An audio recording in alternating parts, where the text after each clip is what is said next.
Olá pessoal, tudo bem? Sou a Cíntia, professora da Oficina da Palavra. Somos um espaço para estímulo da expressão escrita e oral também. Oferecemos vários cursos na área de linguagem, voltados tanto para a produção textual de uma forma geral, tópicos de gramática aplicados à redação, redação de vestibulares, concursos, escrita criativa, redação acadêmica e para mídias digitais, né? Além disso, a gente produz, edita uma revista literária, Texturas. Depois, quem quiser saber um pouco mais, entra ali no nosso site, né, para conhecer tudo ali que a gente faz. Mas hoje eu vim aqui para conversar com vocês sobre a prova de redação do Enem. Essa edição agora de 2021, que foi aplicada ontem, dia 21 de novembro. O pessoal sempre, né, fica em dúvida, e principalmente como é uma prova, né, um exame, é o Exame Nacional do Ensino Médio, e que dá acesso a grande parte, né, de ingresso a grande parte das universidades no Brasil, tem uma repercussão, né, nacional. Foi cercado de polêmicas, né, questão de algumas suspeitas aí de acesso à prova anterior, ao banco de questões, censura e tudo mais. Mas, enfim, o Enem aconteceu, né, teve a característica dentro do esperado, pelo que a gente pôde observar. E o tema de redação, que vai ser o meu foco de hoje, né, quando ele sai na mídia, normalmente o pessoal divulga, inclusive eu imprimi aqui, né, vai estar lá no meu blog também, depois vocês deem, quem quiser já dar uma olhada, depois o MEC divulga também.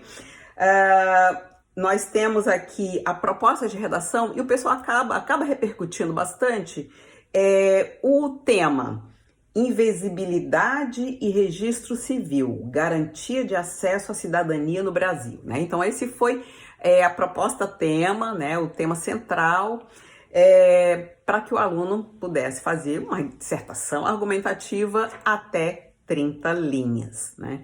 E daí, quando a pessoa ouve, né, esse tempo assim, meu Deus, será que eu teria condições de escrever sobre isso?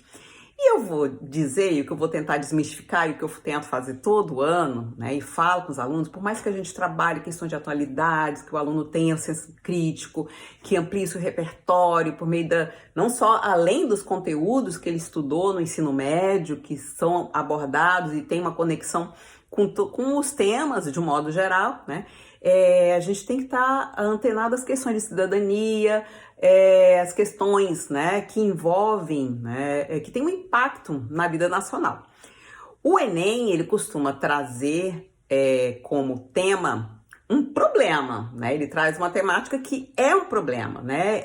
Ela não tem perfil de ser uma questão polêmica, né? Ele traz um problema, e é um problema normalmente de âmbito nacional, em que os alunos tem que discorrer sobre ele a partir dos textos de apoio. Ele encontra muitas pistas e muitas informações que ele pode e deve utilizar, né? Ele não pode copiar, né, trechos, mas ali é um bom ponto de partida, inclusive para identificar qual é o problema, porque depois ele vai ter, como é uma característica do Enem, ele vai ter que apresentar uma proposta de intervenção, né? Lá no meu blog sobre redação, no texto sobre redação do Enem, eu coloco, inclusive tem um vídeo sobre o assunto, falo tudo que já foi tema, todos os critérios, né? E um dos critérios de correção que vale 1/5 da nota, de 0 a 200, que a nota vale 1000, apresentar uma proposta de intervenção para o problema mencionado no texto, né? Então, o que eu vou fazer com vocês? Eu vou mostrar para vocês aqui, de uma certa forma, um roteirinho, né, que é interessante para que vocês que vão fazer outro Enem, que nunca fizeram, tenham uma ideia, né, de como pensar dessa forma. Ajuda bastante, né? Eu, inclusive, isso aqui são as minhas anotações, né? A minha tempestade de ideias, né? O que eu costumo fazer, rabiscar com tudo que vem quando a gente lê o texto. E a gente vai fazer esse procedimento juntos, né? Mas antes eu vou mostrar para vocês aqui uma sugestão de roteiro, de como você interpretar, porque é uma prova também de interpretação, né? Vocês vão ver que para identificar qual é o problema, se você vai ter que apresentar uma proposta de solução, você vai ter que identificar qual é esse problema. E esse problema está no conjunto dos textos, né? Então, a primeira coisa que a gente tem que fazer, ó, fazer uma leitura ativa, né? Sublinhando, para poder fazer a interpretação não só do conteúdo, tentar extrair dados, mas do contexto desses textos de apoio. E sempre tem, de onde foi tirado isso aqui, né? Onde foi publicado? Isso a gente vai comentar também. Então, isso tudo faz parte de entender qual é o problema. Depois disso, você, a partir da frase tema, e eu sempre sugiro que comece o que normalmente fica embaixo, pela proposta de redação ali da frase tema, a gente vai ler juntos aqui, para identificar qual é o problema, porque às vezes o problema não está explícito na frase tema, né, sobre a qual você vai ter que discorrer. Aí a gente vai pensar, tá, identifiquei o problema. A gente vai identificar também no texto de apoio o que já foi feito. Já tem um problema? Já foi feito alguma coisa? A gente vai ver que também aparece isso no texto. Tá? Depois, já foi feito alguma coisa, mas o problema persiste, né? Há dados sobre isso? Persiste o problema? Então, aí vem o que pode ser feito. Né? E para guiar a elaboração de uma proposta de intervenção, o que a gente tem que fazer? O que pode ser feito? Algumas sugestões, né? É claro que a banca não espera que uma proposta de solução de um especialista, e sim de um aluno que acabou de sair do ensino médio, né? Então, o que fazer, quem pode fazer, como fazer e os resultados esperados, né? Então, essa, de uma certa forma, é um esqueleto para a gente analisar o tema, né? Nem estou entrando nas questões de gramática, do gênero textual da dissertação argumentativa, vamos focar no tema, que é a dificuldade do momento, né? Então, vou começar a leitura com vocês. Quem tiver acesso aí, baixa a proposta, vai fazendo as suas anotações. Então, vamos lá. Lá embaixo diz assim, ó. A partir da leitura dos textos motivadores e com base nos conhecimentos construídos ao longo de sua formação, isso é sempre padrão, né? Redija texto dissertativo, argumentativo em modalidade escrita formal da língua portuguesa sobre o tema, aí aspas, invisibilidade e registro civil, garantia de acesso à cidadania no Brasil. Então, gente, ó, isso aqui tem que ficar assim, ó, marcar em letras, circula, coloca ali uma setinha. O seu texto tem que tratar disso, né? Quando você fizer o seu rascunho, você volta aqui e verifica, será que eu falei que eu abordei o tema? Então, aí, feito isso, eu sugiro que comece por ali, porque você já vai para a leitura dos textos motivadores já com essas questões em mente, né? Porque quando a gente tem uma leitura, eu falo isso nos meus cursos de interpretação textual, se você faz uma leitura aberta, você não tem nenhum guia. É legal em alguns contextos, né? Mas aqui a gente tem pouco tempo, tá numa situação de pressão, então você começa até para você fazer a leitura pensando nisso. Não pode esquecer, ó, invisibilidade e registro civil, 2 pontos, garantia de acesso à cidadania no Brasil. É isso aí. Vamos ao texto 1. Então, antes de eu ler o texto 1, ó, eu vou tentar entender de onde foi tirado. Aí, ó, que eu disse, ó, Escócia FM, que é o sobrenome, né? De um texto que, ó, bem negrito, se chama Invisíveis.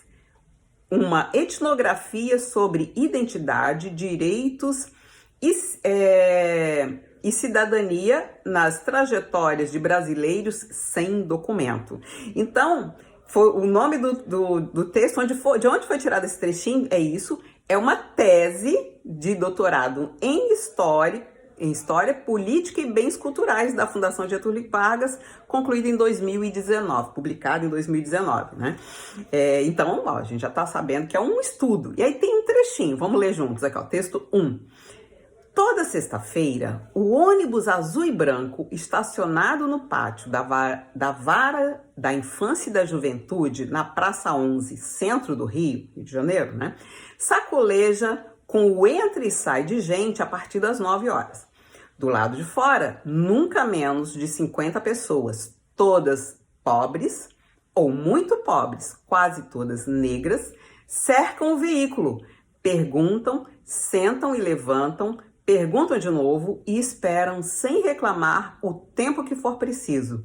Adultos, velhos e crianças estão ali para conseguir o que no Brasil é oficialmente reconhecido como o primeiro documento da vida, a certidão de nascimento.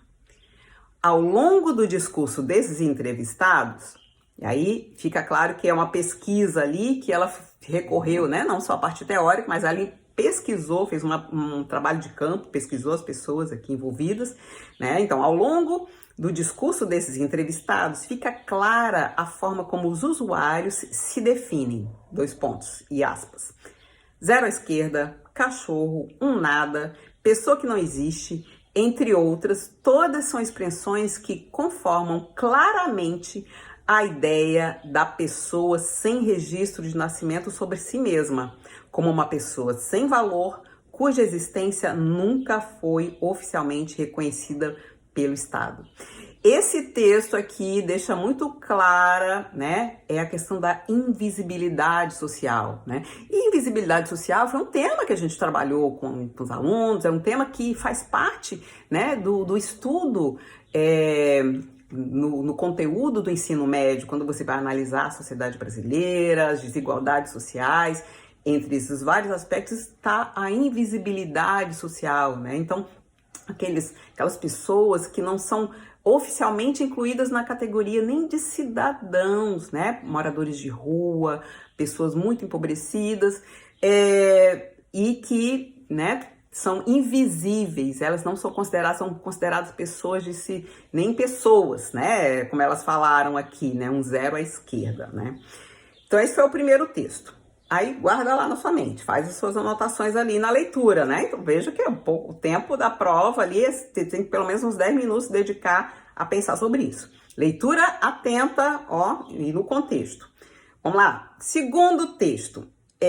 Ali embaixo está dizendo que está disponível num site, https, estudioR7.com, acesso 28 de julho de 2021, ou seja, foi uma matéria, é uma matéria jornalística, isso aqui é um site jornalístico conhecido, e aqui tem esse dado, é um dado recente, né? E o que diz o texto? Começa assim, ó. A Lei número 9.534 de 1997 tornou o registro de nascimento gratuito no Brasil, que antes se pagava, você ia no cartório pagava, né? Só que o problema persiste, mostrando que essa exclusão é complexa e não se aplica apenas pela dificuldade financeira em pagar pelo registro, por exemplo. E aí embaixo, isso é um textinho, né? Já te deu essa informação. Veja bem, ó, algo já foi feito, né? Desde 97, as pessoas não precisam pagar para fazer, ou seja, não tem um limitador financeiro econômico, é gratuito, né? E aí tem um mapa atual, que eles chamam de mapa da invisibilidade no Brasil. Vejam, ó, uma conexão com o tema de cima, que aparece uma fala em que as pessoas, né, que fica demonstrado que elas se sentem, inclusive, invisíveis, né? E aqui, esse termo, mapa da invisibilidade no Brasil. Aí diz assim, ó, estimativa de número de pessoas sem registro de nascimento, sem a certidão de nascimento, gente, a questão básica, né? E aí tem um mapa pelas regiões, aqui está em números, não está em percentual, então a gente não tem uma noção de percentual da população, mas diz aqui, ó, no norte são 320 mil pessoas sem registro, né?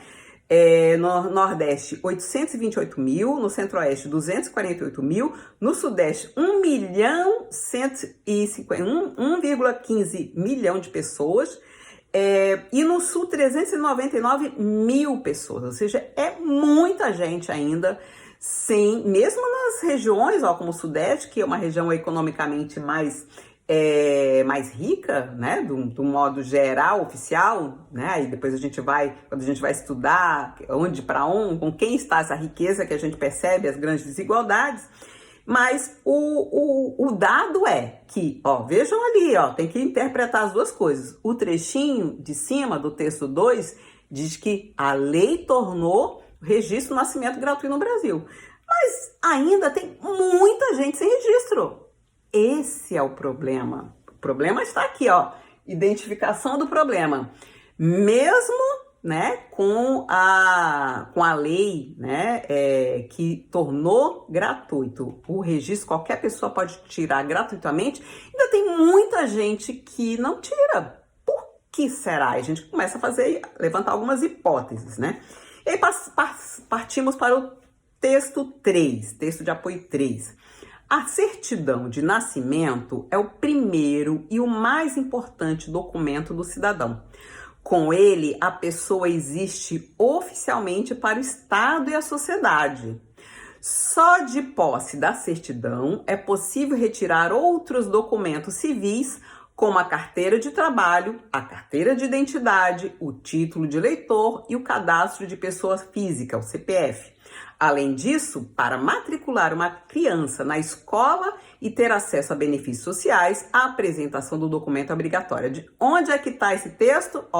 Tá no site do Senado Federal. Então, é um órgão oficial, né, do Poder Legislativo Federal. Foi acessada essa informação agora em julho de 2021. E ali diz que é um documento básico, inclusive para tirar outros documentos e para ter acesso a direitos básicos, questões básicas, né? Então, tem a questão, né, de acesso à cidadania por meio desses documentos, e de se reconhecer como cidadã, como cidadão, né? Então, esse é uma outra informação, ó, que a gente já tem aqui. Tudo isso a gente vai inferindo a partir, interpretando o conteúdo e o contexto de onde foi tirado. E todos esses textos de forma articulada. Texto 4. Aí tem, já não é um texto, é uma espécie de um cartaz, né? Que está onde, né? Dentro do site da Universidade Federal RGS, Rio Grande do Sul, né? Humanista. Então acessa também agora em julho de 2021. E diz assim, ó, é um cartaz que tem uma imagem de uma digital, né? O dedo aqui. Quando a pessoa tira a certidão de nascimento, não precisa digital, até porque muitas vezes é um bebê, né? Mas tem pessoas adultas que nunca tiraram e vão tirar. Onde a gente coloca digital no documento de identidade, né? Mas aqui aparece como uma identidade, porque a nossa digital, ela é única, né? Por isso que a gente é identificado com ela. Então, a questão da identidade aparece. Não é só o RG como identidade, mas a identidade da pessoa, né? Individual, né? Então, diz assim, ó, onde existem pessoas, nós enxergamos cidadãos. E aí, quem é que está promovendo esse cartaz? Quem fez esse cartaz? Defensoras e defensores públicos pelo direito à documentação pessoal. Então, é uma campanha, né? Porque é justamente isso, ó, a lei diz que já é gratuito, todo mundo pode tirar, mas ainda há muita gente sem, então já tem gente fazendo alguma coisa, ó, já liga ali, é uma ação, é uma proposta de intervenção, né? E com tudo isso daqui, a gente vai chegando, né? A gente vai fazer essa articulação desses textos, né? E o que seria interessante, uma abordagem, na minha opinião, aí você volta de novo, né? Para garantir que vai cumprir o tema e volta qual é o tema sobre o qual você vai ter que escrever. Invisibilidade e registro civil, 2 pontos. Garantia de acesso à cidadania no Brasil, viu? Isso tudo está passando por todos os textos. Então, o interessante, o ideal é que você faça um texto, né, uma abordagem, né, porque um texto cabe em várias abordagens, o texto é único, você não pode copiar de ninguém, né? Você tem que dar a sua cara ali no texto e o examinador quer saber, né, se você só colocou umas frases ali de efeito ou se você articulou aquelas frases, que tem muita gente que decora frase de filósofos, frase de famosa e aplica aquilo ali, faça chuva, faça sol. Eu falo, não, mas aquilo ali tem que estar articulado não é obrigatório, gente, tá? Aquilo tem que estar articulado, com certeza. Se você utilizar uma frase para acrescentar uma frase famosa, né, um repertório, a gente vai falar sobre isso aqui, que não são só as frases, há outras possibilidades de repertório, porque a banca também quer. Além do que tem ali, ela quer que você traga alguma coisinha, algo seu do repertório, do seu repertório cultural, educacional, algo que você estudou na escola, algo do cinema, de uma música, da literatura, até das séries você pode citar como um repertório extra para contextualizar, para exemplificar a abordagem do tema, se você souber, né? Então, o que você tem que fazer necessariamente do tema, né? A articulação entre o conceito de invisibilidade social e o direito ao registro civil, né, como meio para acesso à cidadania e aos demais direitos, né? Então, ó, vejam que já ficou mais fácil. Com certeza. Então você não saiu do zero. Eu tenho, tá ali, tá tudo ali. Agora eu tenho que costurar, e é só essa prática de escrita cotidiana que você tem que ter tido ao longo da sua preparação do ensino médio, ou se você está fazendo agora um cursinho, ou se você está estudando sozinho, sozinha, você vai ter que desenvolver sua capacidade textual. Mas isso aí é um outro assunto para um outro momento para a gente falar. Acompanhe no nosso blog, tem várias dicas ali para vocês também pensarem no processo da escrita. Mas a gente está focando aqui no tema, né? E daí, né? A gente pensou, qual é o problema, né? O que persiste, né? A dificuldade de acesso, né? Então você vê que tem muita gente que não vai. Aí a gente vai começar a levantar hipóteses, né? As hipóteses, de onde a gente pode extrair do primeiro texto, quando diz ali, ó, vou até reler. Toda terça-feira, o ônibus azul e branco estacionado no pátio da vara de infância sacoleja com entra e sai. Então, é uma espécie de cartório móvel, num ônibus, ó, já uma pista ali para você, de uma certa forma, pensar em ações, né? Do que pode ser feito, né? E aí, quando a gente pensa aqui, né, o que pode ser feito? Quando a gente pensa no que pode ser feito, a gente pode ser uma lei. A lei já tem, a lei já garante que é gratuito. Você pode fazer uma ação, um programa de governo, e aí quando a gente fala um programa de governo, pode ser um programa articulado, porque as pessoas elas moram nos municípios e até em áreas rurais. Ou seja, a lei pode ser federal, né? Os programas podem ser federais, né? Então, eu gosto muito de apresentar a proposta de um programa de inclusão de cidadania, por exemplo, né? A União pode fazer isso de forma articulada com os estados e municípios, né? Envolvendo inclusive atores da sociedade civil, como a gente às vezes vê em alguns eventos, algumas feiras, o pessoal faz um mutirão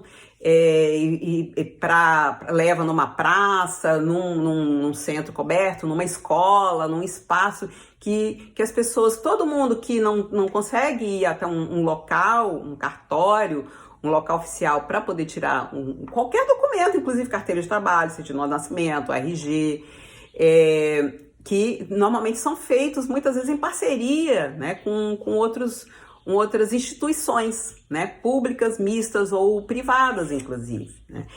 Mas normalmente tem que ser articulados, né, pode ser um programa, né, do poder público. E o poder público, quando a gente fala de poder público, não é só o governo, nem federal, né? O poder público pode ser órgãos, veja que a defensoria está fazendo uma ação, né? Então, quando a gente pensa que tipo de ação, pode ser apresentar um programa, pode ser fazer campanhas, esse programa articulado com campanhas, né, de conscientização, de divulgação, e aqui a gente deu o exemplo da defensoria, então pode também entrar nesses atores, ou seja, o que fazer, quem vai fazer, já deu uma pista aqui, a defensoria pública, né, então além dentro do poder público, né, eu posso dizer isso, né, como fazer. A gente pode fazer esses mutirões, mas também pode acrescentar no como fazer, ter esses ônibus que levam, porque às vezes a pessoa mora numa área rural que é isolada, ela não tem como se deslocar para levar, para ter acesso a esse documento, né? Então isso pode fazer. E quais os resultados esperados, né? Que com isso, né, e junto com outras ações, porque vejam, né, muitas pessoas não também, além de ter dificuldade de chegar, elas não têm acesso à educação e por isso elas não conhecem os direitos, né, que elas têm. Né? Inclusive que esse documento é um documento importante até para ela ter acesso a outros programas de governo, né? Inclusive como o de renda, com a exemplo do Bolsa Família, né? Renda complementar, Bolsa Escola, Auxílio Creche e uma série de acesso a serviços públicos, à saúde pública. Então, tem uma série de questões envolvidas, né, na questão da cidadania, que envolve ser cidadão, não é apenas ter um número de RG, tá incluído em todos, ter direito a todos esses acessos. É óbvio que tem questões mais complexas, que a gente vai discutir a cidadania, e isso pode, inclusive, as desigualdades, né, sociais. Então, medidas desse tipo, né, programas amplos, não só ali para resolver uma questão pontual, mas vejam que é um problema que está espraiado em diversas áreas, né? Então, são algumas pistas do que a gente pode apresentar de proposta de redação, tá? Gente, então a ideia de hoje era comentar essa prova, depois fica aberto aqui para vocês, quem quiser me mandar redação, dar sugestões, comenta aqui pra gente, tanto no Instagram como lá no blog, tá? Tem ali os nossos contatos, conheçam a Oficina da Palavra, conheçam a revista Texturas aqui, que a gente vai lançar em dezembro, a sexta edição, tá bem bacana, né? Então, deixo um beijo grande para vocês e até a próxima. E não deixem de conferir mais no outro texto que eu falo sobre as características da redação do Enem, falo sobre todos os critérios de correção. Agora a gente focou na abordagem do tema, tá bom? Beijo grande.